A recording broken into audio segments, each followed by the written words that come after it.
What if you could learn from physical product entrepreneurs that have risen up from the trenches to dominating their market by creating successful physical product brands?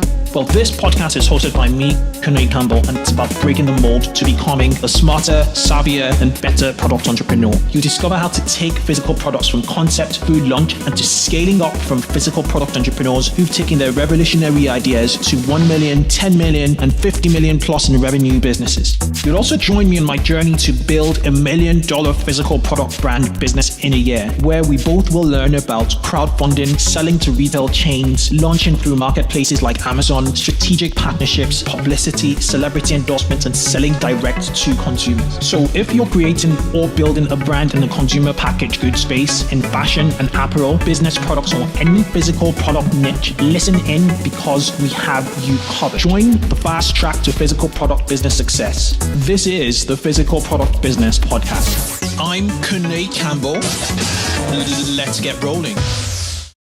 With retail moving online, finding a good domain name has become ever so important. But the challenge is that most decent .com addresses are either difficult to acquire or unavailable. The good news is that retailers now have a powerful alternative with the .store domain name.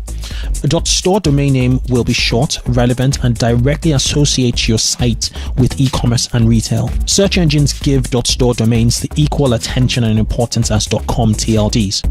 .store domains have already been adapted by top brands such as Emirates. So if you check out Emirates.store, you get to a store there. Jimi Hendrix, so JimiHendrix.store, and F1 Formula One, F1.store. If you want a short and snappy domain name for your retail brand or your online store, you can now get a .store domain for just £4.99, which is about $6.99, using the coupon code 2XSTORE.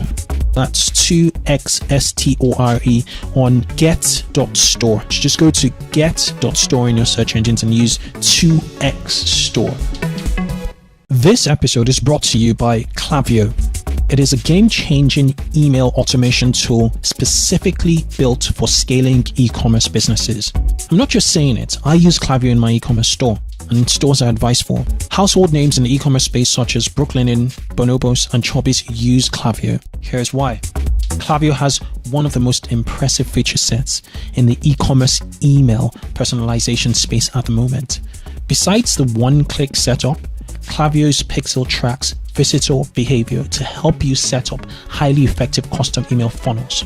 Klaviyo also offers pre-built autoresponders for cart abandonment, upsells, and win-back campaigns. Klaviyo's most game-changing feature is its Facebook Audiences integration, which helps your email list to sync up with your Facebook ad campaigns. So as you continue to scale up your store, Klaviyo will help automate a lot more sales. Try Klaviyo today on klaviyo.com, spelt KLAVIYO.com. Hi guys, welcome to the 2X e-commerce podcast, i.e. or in other words known as the Physical Product Business Podcast. And you would have noticed that I do not publish shows every week anymore. And that's because I want to be very deliberate. I want to be less is more. I'm taking a more less is more approach on this show. And I want to get people that I want to have on the show, not necessarily always inbound, people who are interested in coming on the show. So there's going to be quality going forward. And on that note, today's episode is going to be interesting because I was a customer of this brand and I discovered them via Instagram, and it's related to fitness. I'm very much into fitness, resistance training, and these guys just got me from the messaging and they put me down their funnel and I eventually purchased. It's quite a unique process in terms of what they did, a unique onboarding process, which I would love for the founder Joe to share with you. Before I get into introducing Joe, just know that he's a designer. He's been an app founder, a startup founder in the past, and he's settled into the physical product space, which is just amazing. You've worked for Coke, American Express, Unilever, and lots of other, big brands. Without further ado, I'd like to welcome Joe to the show. Joe, welcome. Oh, thank you. Thank you for having me. Fantastic. Okay, right. Let's start off with the name of your company or companies or your brand, and then we'll, Yeah. we'll just kick it off and talk further.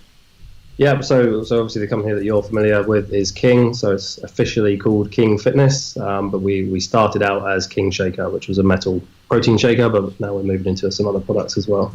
Okay. So King Fitness, King Shaker. Yeah. Let's get into your background. Okay, so let me just to give some people some context as to why we're talking. So I was browsing, Instagram a number of months ago, and I'm signed up or subscribed or follow lots of fitness, so quote unquote, gurus or influencers on Instagram, and a stunning photograph of a well built, tattered guy with a backpack, which just looked the part and looked very practical, popped up on my screen. I clicked through, got to a very nice landing page. I liked what I saw, and I saved it. And then weeks later, I was the last person to pre-purchase this bag. It's here. I'll go get it later on in the show. But that's how I came across, the King Shaker. I actually followed King Shaker first, on well, I followed you on Instagram, and then I just I bookmarked your website. Before we get into all of that, I'd like to talk about, first of all, your background as a designer to an entrepreneur. Yeah. Sure. So design is something that I studied at university. I did a sort of broad media degree, so we covered a lot of like digital design, web design, animation, stuff like that. So I left uni, got jobs doing that. Decided that full-time work wasn't really for me, so I moved more into kind of freelancing and starting to set up my own little bits and pieces. So I was freelancing when I came up with the idea for this fitness app called Run It. So the idea was you would go running and you'd get rewards, like real life rewards from brands. Basically, the more you exercise, the more discounts or freebies or whatever you get from these brands. I designed it, but I'm not a developer. So I basically was hunting around for some guys to build it for me. Found some people, they came on board. They built the app for me. It's going pretty well. We got a lot of really good press coverage. We got into a startup accelerator called Wyra. So it's backed by Telefonica, the guys that own O2. Took us on along with a bunch of other companies. Gave us a lot of kind of mentoring and support and office space and introductions and all that stuff. Question about Run It. So the rewards. What were the name of the companies that were giving the rewards? Were they more sportswear or sports and fitness related, brand? It was generally kind of, sports affiliated stuff. So not necessarily just fitness brands, but I don't know if you've heard of a company called Pop Chips. It was like a healthy snack company. Yes. Cocoa, like a coconut water, so stuff like that. So it's not necessarily just like... So it was good PR for them on the one hand, and Yeah. it was also good motivation for people, on the other hand. Okay, for users. So that was my thought process. So before I was doing Run It, I was basically working in ad agencies and stuff like that. And I mean, they're always looking for new ways to get in front of people, and they want to form actual kind of relationships with people. Okay. So I thought, instead of just like advertising at people, let's kind of get people involved a bit. Let's give them a reward for doing something, for getting motivated, for getting healthy. Okay. That makes a lot of sense. So how long did you Run It? All in all, probably start to finish, it was about 2 years. 2 From years. the kind of day I decided to work on it to the day that I decided to shut it down. And then you shut it down. Okay, so what was its peak? I think its peak was when we were in Wyra. We were in with a bunch of like really good companies. We had a lot of support. We had a lot of connections through Telefonica and O2.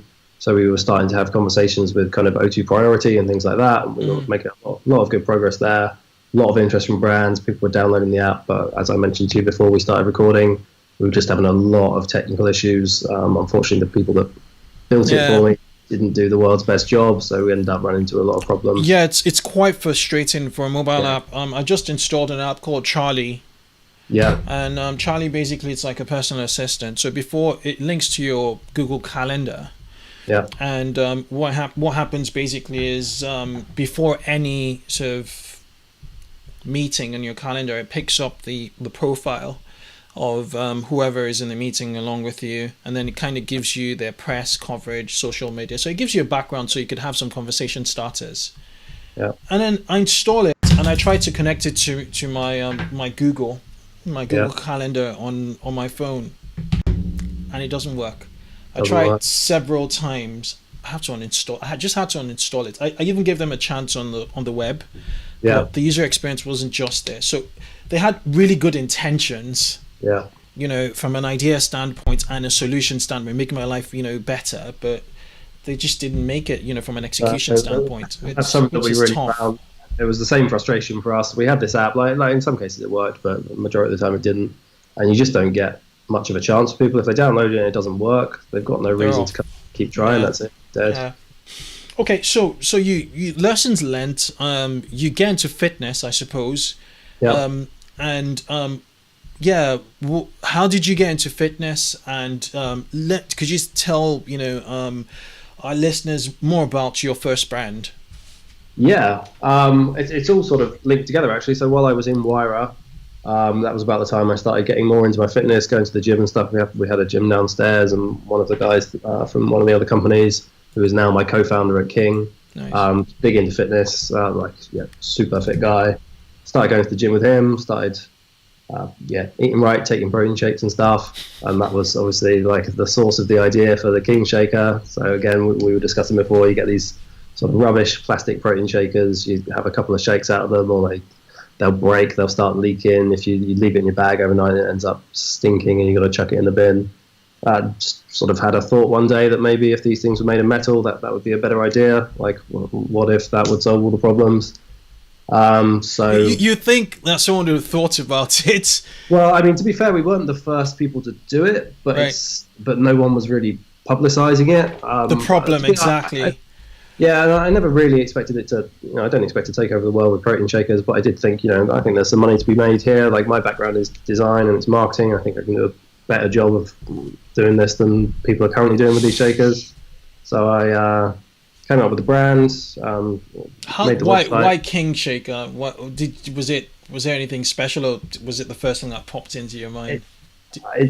I want to say that I sat down and had this sort of long drawn out thought process over it, but it just popped into my mind. It's in my head, we were going to market this as, the best shaker, so King just fit, so took it from there. Fair enough. Yeah, designed up the website, started speaking to suppliers in China, I think I told you before, we didn't actually have any products when we started selling them. We got this is where I want everybody to kind of listen, because you did something very you got the images from the supplier's website. Yeah. One, you probably slapped your logo with your Photoshop skills onto the can, and then you built a whole website around it. Not necessarily big website, something that will convert basically. Yeah. And then having built the website, you drove traffic to it. How many orders did you get on the website? So obviously, because we didn't have any products, I didn't want millions of people turning out and trying to buy these things. So all I did was, like you say, I built the website, got the images from the supplier, photoshopped our logo onto it, made a nice looking website, made sure it all worked. Went out on Twitter, set us up a nice little Twitter profile, started sort of following people, interacting with people. Didn't take long till we got our first sale. So this was organic Twitter interactions, basically. Yeah. So this is following people who we think will be interested. It's verging on the spammy, I have to admit, but it did work in the first case. Following people that we think would be interested, favoriting tweets. We actually, I probably shouldn't admit to this, we built a little Twitter bot that would go and sort of search Twitter and favorite stuff and whatever. For certain hashtags, right? Okay. Yeah, certain hashtags. Yeah, certain. Yeah, it's not the most. Fair enough. You're trying to get attention. Yeah, this is growth hacking 101. Not necessarily. This you're growth hacking basically. You're tinkering around the great areas of marketing just to see if you could get traction. Exactly that. Yeah, I didn't plan for that to be the sort of marketing strategy that takes my business all the way. But it was just. I freaking love this because. This is what startups do, tech startups do. So you're using a startup methodology for a physical product. Not many people are doing this. So I was interviewed the founder of Lost My Name. They're a startup based in Shoreditch in London, and they develop basically personalized storybooks for kids. And the proof of concept really was a landing page and Twitter, basically Twitter engagement. They didn't really get into detail as to how they got the Twitter engagement. They didn't even advertise on Twitter. They were able to get an initial list of mommy bloggers and mothers who were like really excited of that first product, and that was like the validation they needed to move things forward. And that's exactly what you did, which is fantastic. Yeah, that was exactly it. That was all we wanted at the start. We didn't want hundreds of thousands of sales, nothing like that. We just wanted, can we get people to turn up our website and buy our product? I think initially, before we had the physical products, I think it was like 3 or 5 orders that we got in the space of a couple of days, and that was enough for us to say, like, right, we can safely say that it's a reasonable bet that we could spend 100 quid on some samples from China, and it's 100 quid. If it all goes terribly fine, we can live with it. But we now know there's some people who are willing to buy it, and obviously because these people had tried to buy it already, and we just had to say, look, sorry, we're out of stock. We'll let you know when they come back in. We had a very small list of people who would turn around and presumably buy them once we had them back in stock. So we went off and got the samples from our factory in China. I don't know how long it took us to get them, a couple of weeks maybe. And then site went back online, went back on Twitter, sort of spoke to everyone who'd already tried to buy one. We had 10 samples. I think we sold them within the space of a day. And then that was enough. Were the 10 samples to people on the wait list, or again via Twitter? From memory, it was maybe 3 people who'd already tried to buy them first time round, and the rest were new people that we found off the back of that. And then obviously once we'd sold the 10, the only thing we can do now is go and place the full order from China. Okay. So I discovered the KING.fitness brand via Instagram, and you've been up to this point talking about Twitter. Have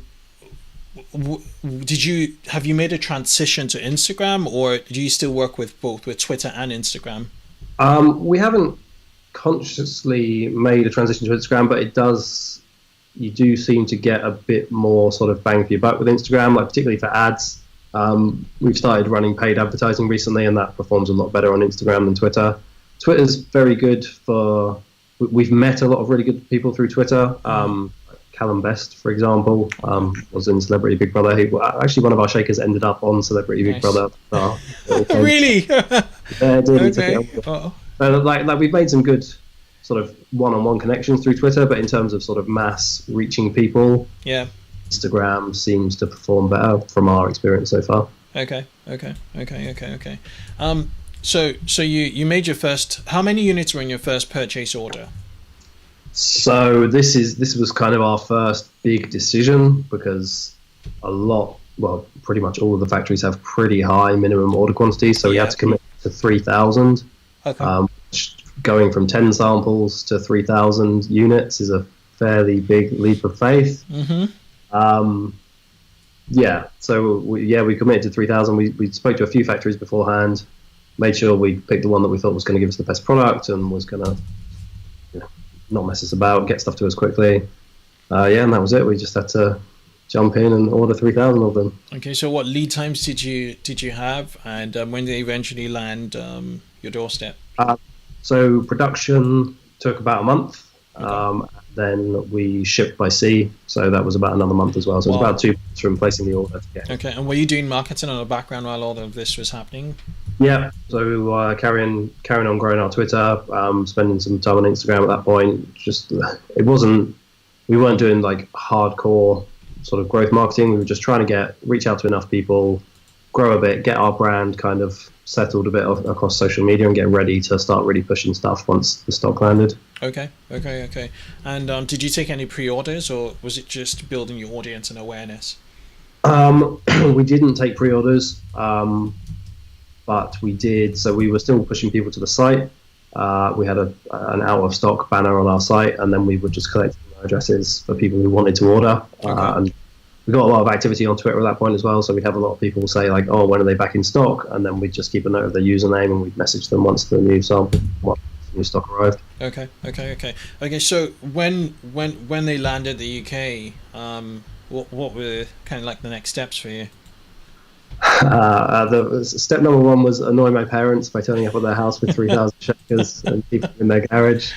And then back on social media, just really pushing everything. same as before, really. Following more people, getting on Instagram, like just connecting with people and trying to get the brand out there as much as possible.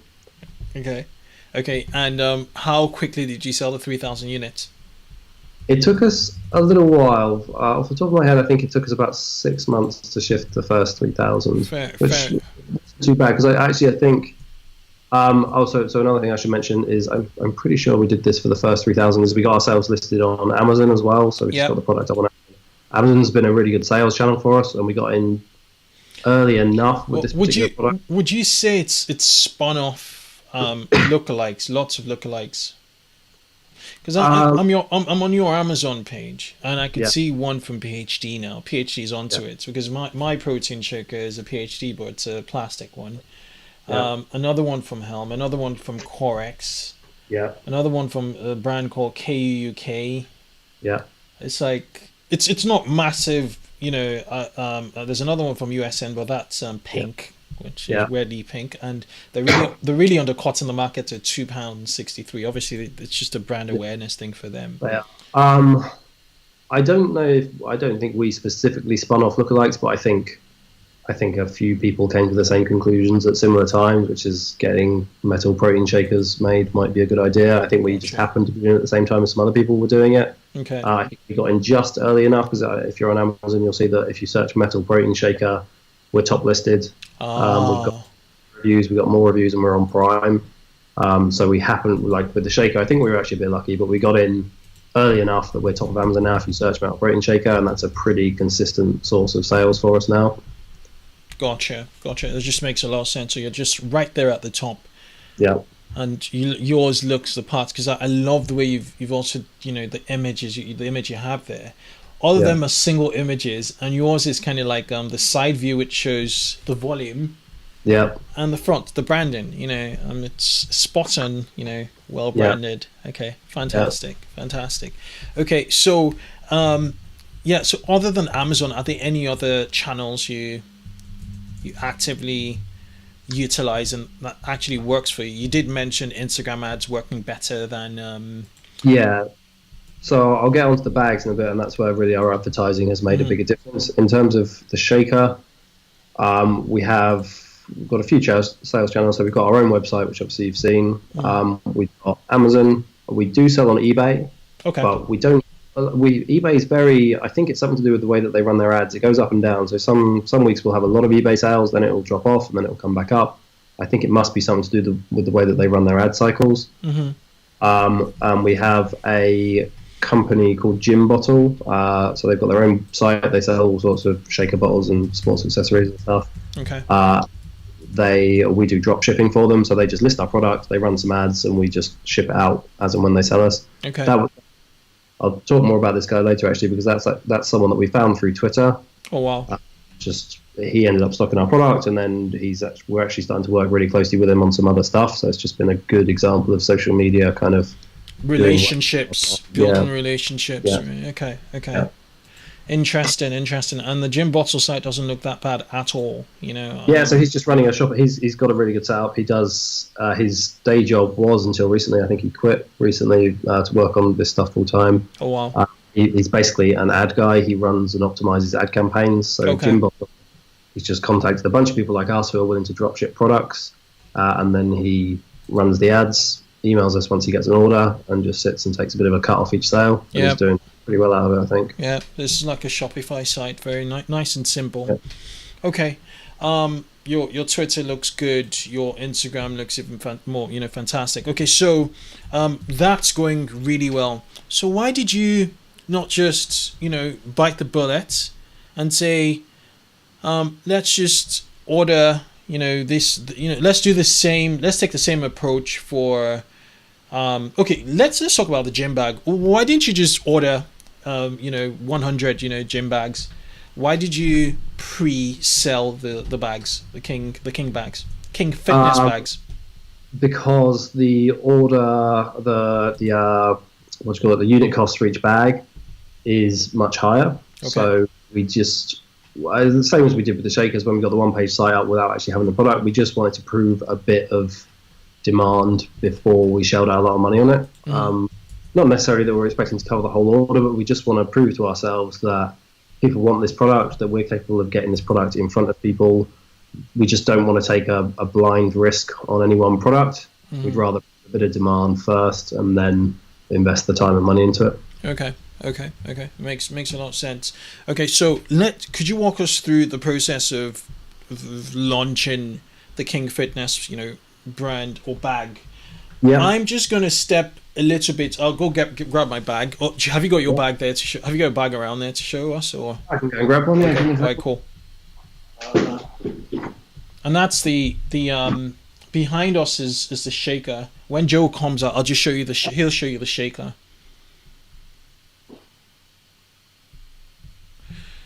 Do you know what? Let me get my bag. My own bag. It's just outside.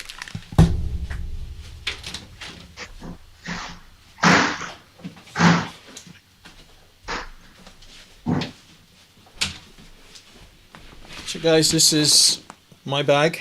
I hope you can see it. Oh, there you go. You got your own. Yeah, this is a.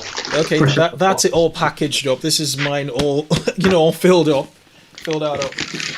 It's an amazing, looking bag for the gym. It looks better with the model, on the website, I have to say. But yeah, it's huge. The capacity is just massive.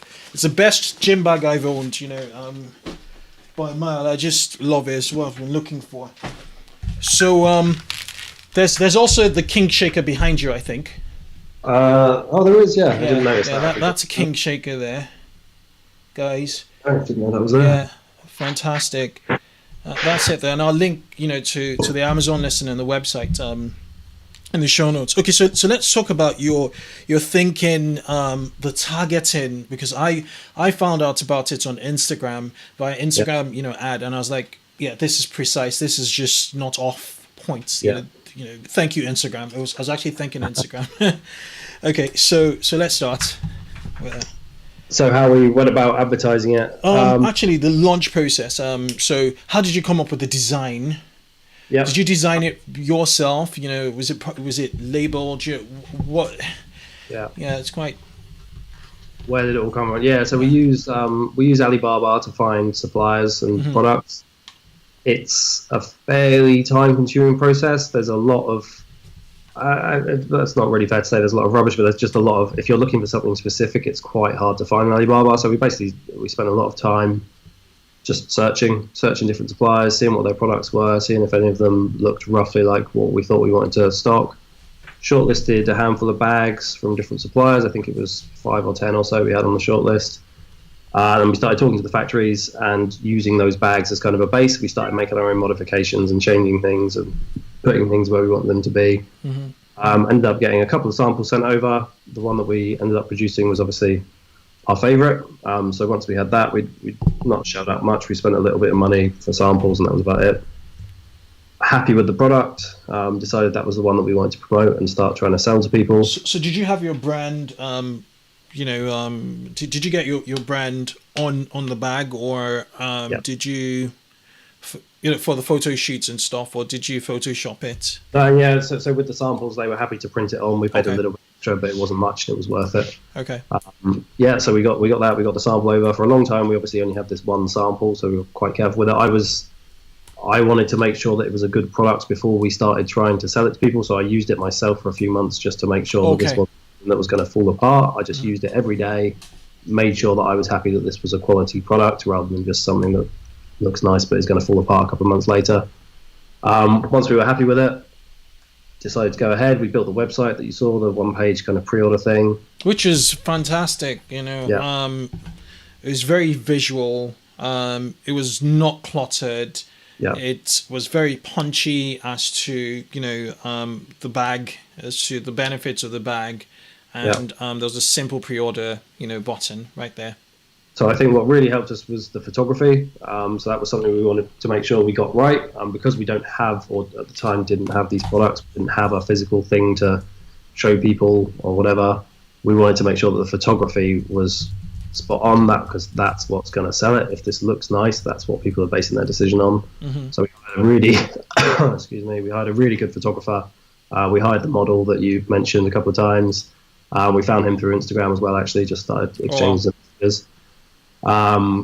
And then we just spent a day, scouted out a nice location in Shoreditch, spent a day with the photographer and the model, just getting all the shots together. But obviously, like, the photographer was honestly the main thing. We just wanted to make sure this guy gave us top images. Like, I see three elements here. I see the photographer, the model, he looks like a really fit guy.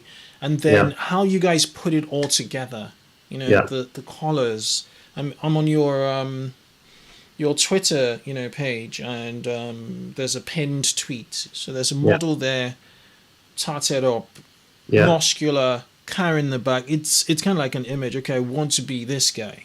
Yeah. So this is much more my background is design and advertising. So most of my day to day is freelancing, creating ads like this for big brands, like we mentioned before. That's kind of where I think my strengths are. So I wanted to just make sure that was what we got right. That's the thing that I feel like I've got the most control over. It's the thing that I think I'm best at. So I wanted to make sure that was where we spent our time, and because I think that's how we're going to sell our products. Yeah. So we had this day out. We got the photos. Obviously, they look great. We put them all on the website. Started our kind of Instagram, Twitter marketing again. And at this point, the guy from Gym Bottle, who I mentioned earlier, we'd been chatting with him for a while. Like I say, his job is actually sort of physically running these ads and actually like targeting and making sure that people see them as they should. So he helped us to set up a campaign. That was a big kind of turning point in the business before, because we'd run ads before and we'd done our own Facebook campaigns and Instagram campaigns and stuff. But to have someone who really, really knows what they're doing with it, and to see how much of a difference it makes once you get your advertising right, that was kind of a big turning point for us. That was when we realized that the advertising is going to be a big part of our business, and it's something that we want to make sure that we get good at. So we ran the campaign. We used. So this chap is your co-founder, the Facebook person. Yeah, the ads guy isn't. Jim Bottle guy came in. He's more of kind of a friend / advisor at the moment. I feel like had some discussions about how we're going to work together long term, and I think he will come on board in the longer term. But for now, it's just kind of a good relationship where we help each other out. I do some design bits for him. He does some ad bits for us. Okay. My co-founder, excuse me, my co-founder is the guy who I went to Wire with, who I ended up with. Okay. And then what do your copy look like in Instagram? Was it largely images, or was it images and videos? We actually ran one single ad campaign that was just an image, and we ran it from. So obviously, I'm sure you know, if you go into Facebook's ad manager, you can create a campaign that goes on both Facebook and Instagram. That's not entirely true, actually. We did that campaign, and we did a few just sort of post an image and then pay 5, 10, 15 quid to promote that image for a bit, which I actually think that might be one of the ones that you saw. Okay. But the point where we started seeing our sales going up was when we started using the Facebook pixel to track conversions on the website. Gotcha. Into the campaign. That was when we really, for listeners who don't know how it works, you install a bit of code from Facebook on your website, and that's linked to your ad campaign. So your ad campaign runs, and you give it some targeting. You say, like, find people between these ages who like these things. And it goes up and finds these people, and it starts really slow, and it will find some people, and some people turn up at your site, and maybe you won't sell much. And then you sell one product, or you sell a couple of products. That bit of code that you've put on your website will then tell Facebook, hi Facebook, like, this person's bought a product, and Facebook will go, great, let's find more people like that. And then the more things that you sell, the more Facebook starts to realize who's buying this stuff, and the more it just feeds back into itself, and your sales get better over time. So it's lookalike audiences, and okay, nice. Okay, so that's how long did it? What was your target? How many units did you want to pre-sell? Because I was the last person to actually buy. Yeah. So we aimed for 100. We started, so we broke them down into tiers of 25. So we had 4 different tiers starting. So our full RRP is $74.99. So we started at $34.99, worked our way up to $64.99 in chunks of 25. Our aim was to sell the full 100. Initially, as soon as we got to 80 and the sales were ticking along, we were like, this is fine. We can see that this is okay. At that point, we just wanted to get the whole thing moving. Our confidence was high that we would be able to carry on selling these things. So at that point, we committed to it, and that's when we placed the order with our factory in China. Fantastic. Okay, let's talk about challenges with China. As in, you talked about Alibaba being very, very challenging to browse and find. What about like factory relationships? So now that you've found, okay, what tips would you give listeners for looking for suppliers on Alibaba based on your experience on finding and sourcing very high quality goods? And what would you advise for factory relations? So relating, managing, relationships with factories out in China. Right. So the first challenge is finding these factories, like you said. Alibaba do a lot, and I think they've started doing a lot more recently, of sort of, I guess it's quality control. They will go and inspect factories. If you've been on there if you've been on Alibaba for X amount of time, or you've done X amount of money in transactions, you'll get like these sort of badges and ratings and stuff. Keep an eye on them. That's just a little bit of safety blanket that says you're dealing with a legitimate factory. Because it does feel like a big risk. You go on Alibaba, you trust some person who you've never met in some country thousands of miles away with quite a lot of money on the basis normally of seeing like one sample. It feels like quite a risk. So Alibaba do quite a good job of just that first little safety blanket of like, look, we've vetted these people. This is okay. Like, this is a factory that you can trust. In terms of the relationships with the factory, we actually run a lot of it through either just email or WhatsApp or Skype. They're actually, like, all the factories that we've dealt with have been very communicative in general. Like, they've been very willing to send an email to check. Like, sometimes they've been the ones chasing us, not the other way around. What I have learned or realized recently is that you're not always dealing directly with the factory. You might think you are, but I think a lot of the time you're actually just dealing with a middleman. Like, it's great, this is a middleman who speaks Chinese Good and English, yeah. is willing to sort of intermediate, but I think sometimes you might have someone who's representing themselves as a factory who actually isn't the factory. They're a middleman. I mean, it doesn't cause huge problems, but I do think it leads to little delays. You might ask for this thing to be changed, and then instead of you asking the factory, you realize you're asking a guy who's going to ask the factory, who's going to tell the guy, and it just takes a bit longer. Like, it's not necessarily something to watch out for, but just be aware that it can take a bit longer than you think because the communication's not as direct as you think. Yes, indeed. I think they're called trading companies or something. Yeah. And it'd be helpful for Alibaba to kind of categorize, to help us, figure them out. Alibaba does it, but not perfectly. No, I mean, I don't have a problem with it. I think longer term, we'll obviously want to be dealing direct with the factories, and we're actually planning a trip to China next year to go and meet factories. Like, it's a wonderful place. I just got back from China, actually. Oh, did you? Yeah, but it was recreational. It was for a wedding, and then I ended up, as usual, just to have a look at Guangzhou, which is more or less, the more commercial part. I had a mate who took me all around Guangzhou. Yeah. China is it's a parallel world, right? It is. They have high-speed, trains.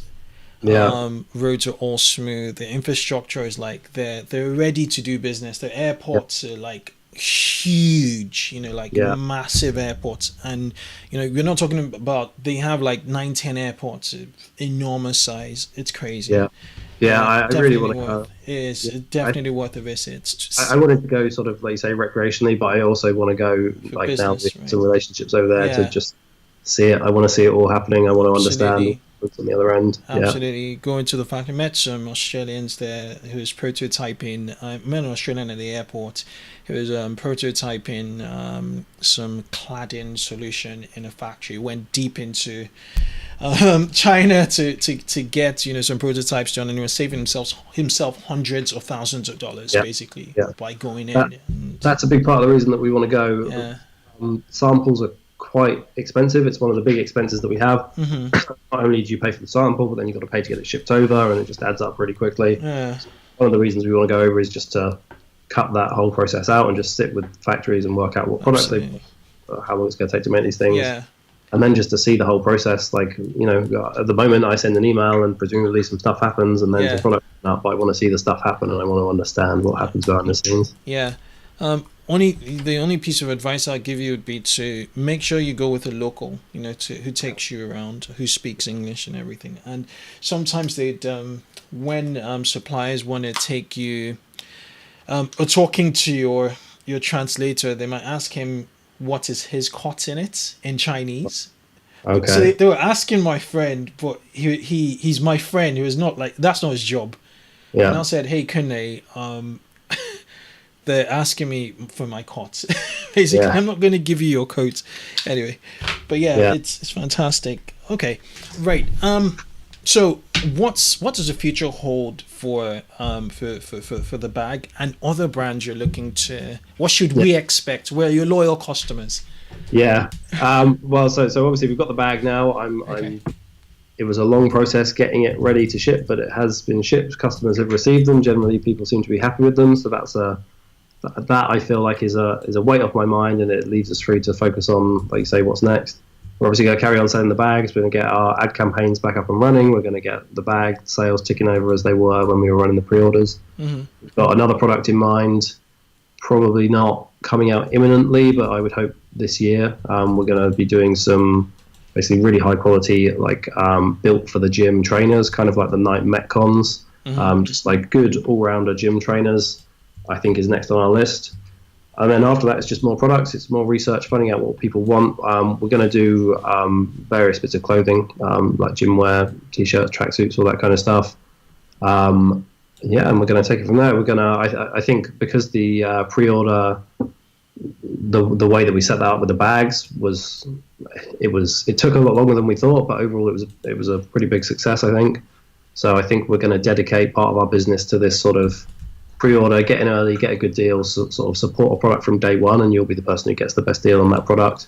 So I think we'll probably have a section of our site for upcoming products where people can sort of, it's almost voting, I guess, by sort of putting their money down and saying, yes, I would buy that product. They'll get a discount, and that'll help us pick which products we focus on.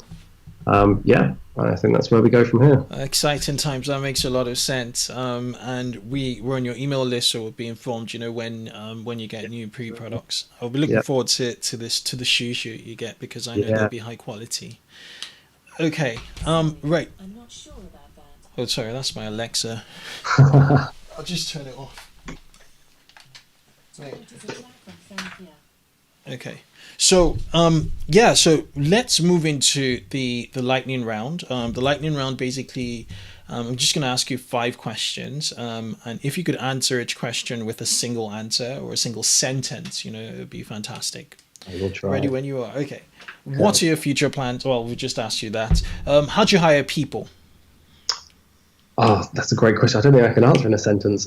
We just look for smart people with key specialities that we need, that we get on well with. That's it. Okay. Yeah. Okay. What are the 3 indispensable tools for managing your business? It sounds stupid, but email. Couldn't live without it. Trello we use for product management and stuff like that, and then we use Xero for sort of invoicing and day-to-day business management stuff. Makes sense. What's been your best mistake to date? By that, I mean a setback that's giving you the biggest feedback. I think it was Run It, the app that I worked on. It went well in some respects, it didn't in others, but I learned a lot through the whole process. Okay, fantastic. Okay, what one piece of advice would you give listeners keen on launching products from a minimal standpoint? Yeah, work out what the smallest unit of work you can do initially is for the biggest impact. Prove to yourself that you can sell a thing before you try and sell the thing. Okay, makes sense. If you could choose a single book or resource that's made the highest impact on how you view building a business and growth in general, which would it be? It probably sounds a bit kind of cliche, but The Lean Startup is a very good book. I think you can just take some key bits out of that, and it will change the way that you think about getting a business off the ground. You're not only saying it, you're doing it. So I fully agree with you. Okay, Joe, it's been an absolute pleasure having you on the Physical Product Business podcast and the 2X eCommerce podcast in general. And I will love to keep in touch with you. Thank you for your time. You guys are doing an amazing job, and best of luck in the future. Brilliant. Thanks very much. Thank you for having me. All right. Cheers. Bye. Cheers. Bye.